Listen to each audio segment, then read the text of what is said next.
اس دنیا کی سب سے طاقتور قوم قوم سمود تھی۔ آج سے تقریباً 5000 سال پہلے قوم سمود اس روئے زمین پر آباد تھی۔ اللہ پاک نے قوم سمود کو اتنی قوت اور طاقت عطا فرمائی تھی کہ قوم سمود کے لوگ کبھی بوڑھے نہیں ہوتے تھے، قوم سمود کے لوگ کبھی بیمار نہیں ہوتے تھے، یہاں تک کہ قوم سمود کے لوگوں کی کبھی نظر تک کمزور نہیں ہوتی تھی۔ اور اللہ پاک نے قوم سمود کے مردوں کو اتنی طاقت عطا فرمائی تھی، اتنی طاقت عطا فرمائی تھی کہ اگر قوم سمود کا کوئی مرد ایک مرتبہ اپنی بیوی سے ہم بستری کر لیتا تو وہ عورت ایک ہفتے تک دوبارہ ہم بستری کے قابل نہ رہتی، اور ایک ہی مرتبہ اس عورت کو حمل ٹھہر جاتا۔ قوم سمود دنیا کی ایسی طاقتور قوم تھی کہ اس وقت دنیا کی کوئی بھی دوسری قوم اس قوم کا مقابلہ نہیں کر سکتی تھی۔ قوم سمود کی عمریں 1000 سال لمبی تھیں، اور قوم سمود کے لوگوں کا اتنا بڑا قد ہوتا، اتنے لمبے لمبے ہوتے کہ بکری جیسے چھوٹے جانور کو اپنی ہتھیلی میں اٹھا کر ایک ہی لقمے میں زندہ کھا جاتے۔ 40 ہاتھ لمبا قوم سمود کے لوگوں کا قد تھا، اور قوم سمود دنیا کی ایسی طاقتور قوم تھی، اللہ پاک نے ان کو ایسی قوت اور طاقت عطا فرمائی تھی کہ رہنے کے لیے یہ بڑے بڑے پہاڑوں کو تراش کر اس میں مکان بناتے تھے، اور ایسے خوبصورت مکان بناتے تھے کہ آج بھی ماہرین قوم سمود کی وادی کو دیکھنے کے لیے جاتے ہیں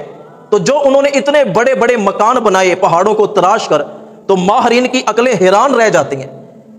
کہ ان لوگوں نے اس وقت پہاڑوں کو تراش کر اتنے بڑے بڑے مکان کیسے بنا لیے۔ ایسی طاقتور قوم تھی، لیکن قوم سمود کی یہ بدبختی تھی کہ وہ خدائے یکتا کو چھوڑ کر بتوں کی عبادت کرتے تھے۔ ان لوگوں نے بڑے بڑے پہاڑوں کو تراش کر مورتیاں بنائی ہوئی تھیں، اور ان مورتیوں کو سجدے کرتے تھے، اور وہ کفر و شرک جیسے گناہ میں مبتلا تھے۔ چونکہ وہ دنیا کی سب سے طاقتور قوم تھی تو غرور، تکبر، بے حیائی اور فحاشی ان لوگوں میں عام تھی۔ اللہ پاک نے حضرت صالح علیہ السلام کو قوم سمود میں بھیجا کہ اے صالح جاؤ قوم سمود کو توحید کی دعوت دو۔ حضرت صالح علیہ السلام قوم سمود میں آئے، آ کے قوم سمود سے فرمایا کہ میں اللہ کا نبی ہوں اور توحید کی دعوت دینے کے لیے تمہارے پاس آیا ہوں۔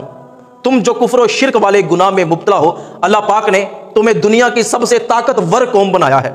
اور تمہیں ایسی طاقت عطا فرمائی ہے جو روئے زمین پر کسی بھی دوسری قوم کو ایسی طاقت اور قوت نہیں عطا فرمائی۔ تو اللہ پاک کا شکر ادا کرنے کی بجائے تم کفر و شرک میں مبتلا ہو، غرور اور تکبر کرتے ہو، فحاشی اور بے حیائی کو عام کر رہے ہو۔ تو لوگوں نے حضرت صالح علیہ السلام کی بات نہیں سنی۔ قوم سمود کہنے لگی کہ اگر آپ واقعی اللہ پاک کے سچے نبی ہو تو یہ سامنے پہاڑ ہے، اس پہاڑ میں سے ایک حاملہ اونٹنی نکالو، ہم معجزہ دیکھنا چاہتے ہیں۔ حضرت صالح علیہ السلام نے لوگوں سے فرمایا کہ اگر واقعی اس پہاڑ سے ایک حاملہ اونٹنی نکل آئے تو تم بتوں کی پوجا کرنا چھوڑ دو گے، گناہ کرنا چھوڑ دو گے، خدائی یکتا پر ایمان لے آؤ گے۔ قوم سمود نے کہا کہ ہاں، اگر واقعی آپ پہاڑ سے 10 مہینے کی حاملہ اونٹنی نکال دیں تو ہم آپ پر ایمان لے آئیں گے، ہم بتوں کی پوجا کرنا چھوڑ دیں گے، خدائی یکتا کی عبادت کریں گے۔ حضرت صالح علیہ السلام نے اللہ پاک کے حکم سے پہاڑ کی طرف اشارہ کیا تو پہاڑ سے ایک خوبصورت حاملہ اونٹنی نکلی، اور نکلتے ہی اس اونٹنی نے ایک بچے کو جنم دیا، اور وہ اونٹنی اتنی بڑی تھی کہ 60 ہاتھ لمبا اس اونٹنی کا پیٹ تھا، اور پھر اس اونٹنی نے اتنا دودھ دیا کہ قوم سمود کے بچے نے اس اونٹنی کا دودھ پیا، لیکن دودھ ختم نہ ہوا۔ وہ روزانہ اس اونٹنی کا دودھ دھوتے اور سارا قبیلہ پیتا، لیکن پھر بھی اونٹنی کا دودھ ختم نہ ہوتا۔ تو حضرت صالح علیہ السلام کا یہ معجزہ دیکھ کر بہت سے لوگ آپ پر ایمان لے آئے، لیکن قوم سمود کے کافی لوگ ایسے تھے کہ جنہوں نے انکار کر دیا۔ وہ کہنے لگے کہ صالح آپ جادو کرو، جادو کر کے آپ نے پہاڑ سے اونٹنی کو نکالا ہے۔ اب کیا ہے کہ صالح علیہ السلام نے لوگوں سے فرمایا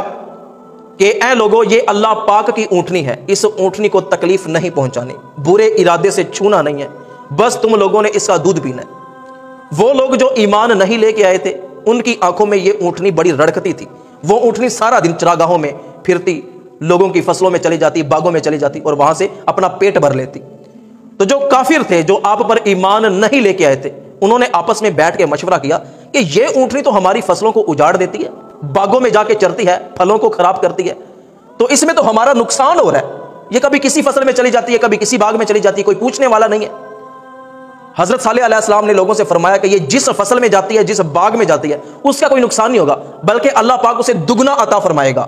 لیکن وہ لوگ پھر بھی باز نہ آئے، آپس میں بیٹھ کے منصوبے بناتے، مشورے کرتے کہ کسی نہ کسی طرح اس اونٹنی سے جان چھڑوائی جائے۔ تو لوگوں نے بیٹھ کے آپس میں مشورہ کیا کہ کیوں نہ ہم اس اونٹنی کو قتل کر دیں۔ تو انہوں نے 2 عورتوں کو لیا اور ان عورتوں سے کہا کہ جو ہماری قوم کے نوجوان ہیں، ان کو اپنے حسن و شباب میں مبتلا کرو اور ان سے وہ اونٹنی قتل کروا دو۔ تو وہ جو 2 عورتیں تھیں، انہوں نے قوم سمود کے کچھ جوانوں کو اپنے حسن و شباب میں مبتلا کیا، اپنا حسن و جمال دکھا کر ان سے یہ وعدہ لیا کہ پہلے وہ اونٹنی کو قتل کریں، پھر جو تم کہو گے ہم وہ کریں گے۔ تو کیا ہے کہ جب اونٹنی پانی پینے کے لیے آئی، قوم سمود کے لوگ ایک بڑے تالاب میں پینے والا پانی جمع کرتے تھے، اور وہ پہاڑوں کے اوپر سے پانی آتا تھا تو لوگ پینے کے لیے اس تالاب میں پانی جمع کر لیتے تھے۔ تو جب وہ اونٹنی تالاب سے پانی پیتی تو وہ سارا پانی پی جاتی، کیونکہ بہت بڑی اونٹنی تھی اور 60 ہاتھ لمبا اس کا پیٹ تھا۔ تو جب وہ اتنا پانی پیتی تھی پھر وہ اتنا ہی دودھ دیتی تھی۔ تو لوگوں نے صالح علیہ السلام سے شکایت کی کہ اس اونٹنی کو روکو، یہ تالاب سے پانی نہ پیے، یہ سارا پانی پی جاتی ہے۔ حضرت صالح علیہ السلام نے لوگوں سے فرمایا کہ ٹھیک ہے، ایک دن تم پانی پیا کرو، ایک دن یہ اونٹنی پانی پیے گی۔ تو لوگوں کو اونٹنی سے اس لیے بھی بڑا مسئلہ تھا کہ ایک دن ہم اس کی وجہ سے پانی سے محروم رہ جاتے ہیں، ہمیں دودھ پینا پڑتا ہے۔ تو کیا ہے کہ جب وہ اونٹنی اپنی باری پر تالاب میں سے پانی پینے کے لیے آئی تو کچھ نوجوانوں نے اونٹنی کے جو 4 پاؤں تھے ان کی رگیں کاٹ دی، خون نکلنا شروع ہو گیا،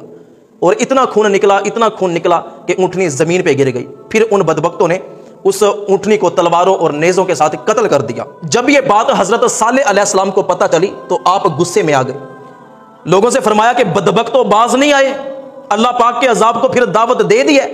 تو سنو تمہارے پاس صرف 3 دن ہے، چوتھے دن اللہ پاک کا عذاب آئے گا۔ نشانی یہ ہے کہ پہلے دن تمہارے چہرے زرد ہو جائیں گے، دوسرے دن تمہارے چہرے سرخ ہو جائیں گے، اور تیسرے دن تمہارے چہرے کالے ہو جائیں گے، اور چوتھے دن اللہ کا عذاب تم پہ آ جائے گا۔ قوم سمود کے لوگ کہنے لگے کہ ہم بڑے طاقتور ہیں، ہم سے مقابلہ کون کرے گا؟ آپ جائیں، جو آپ کے ماننے والے ہیں ان کو لے جائیں اور یہاں سے چلے جائیں، ہم دیکھتے ہیں کہ کیسا عذاب آتا ہے۔ تو حضرت صالح علیہ السلام نے اپنے چاہنے والوں کو جو اللہ پاک کی عبادت کرنے والے تھے ان کو اپنے ساتھ لیا اور اس بستی کو چھوڑ کے چلے گئے۔ پہلے دن ان کے چہرے زرد ہو گئے، دوسرے دن ان کے چہرے سرخ ہو گئے، تیسرے دن ان کے چہرے کالے ہو گئے، اور چوتھے دن ایک فرشتہ آیا، اس نے زور سے چیخ ماری اور ایسی آواز تھی جس طرح بجلی کی گرج۔ تو اتنی تیز آواز ہوتی گئی، آہستہ آہستہ اتنی تیز آواز ہوتی گئی کہ قوم سمود کے نافرمان لوگوں کے کانوں کے پردے پھٹ گئے، دل سینوں سے باہر نکل آئے، کلیجے پھٹ گئے، زلزلہ آ گیا اور وہ لوگ وہیں پہ مر گئے۔ غزوہ تبوک کے موقع پہ حضور اکرم صلی اللہ علیہ وآلہ وسلم اور صحابہ کا وہاں سے گزر ہوا، تو کچھ صحابہ نے چاہا کہ ہم قوم سمود کی جو وادیاں ہیں ان کو دیکھیں اور یہاں کے چشموں سے پانی پئیں۔ حضور اکرم صلی اللہ علیہ وآلہ وسلم نے ارشاد فرمایا کہ خبردار، کوئی بھی بندہ قوم سمود کی وادی میں نہ جائے، کوئی بھی وہاں سے پانی نہ پیے، یہ سیر و تفریح کا مقام نہیں ہے بلکہ یہ رونے کی جگہ ہے، منہ چھپا کے یہاں سے نکل جاؤ، کہیں تم پر بھی اللہ کا عذاب نہ آ جائے۔ اتنی نفرت حضور اکرم صلی اللہ علیہ وآلہ وسلم نے قوم سمود سے فرمائی۔ اب دیکھیں کہ حضرت صالح علیہ السلام کی اونٹنی کو، جس کو آپ نے فرمایا کہ یہ اللہ کی اونٹنی ہے، قوم سمود کے نافرمانوں نے قتل کیا، تو اللہ پاک نے ان پر عذاب بھیجا اور ان کا ایک بھی فرد،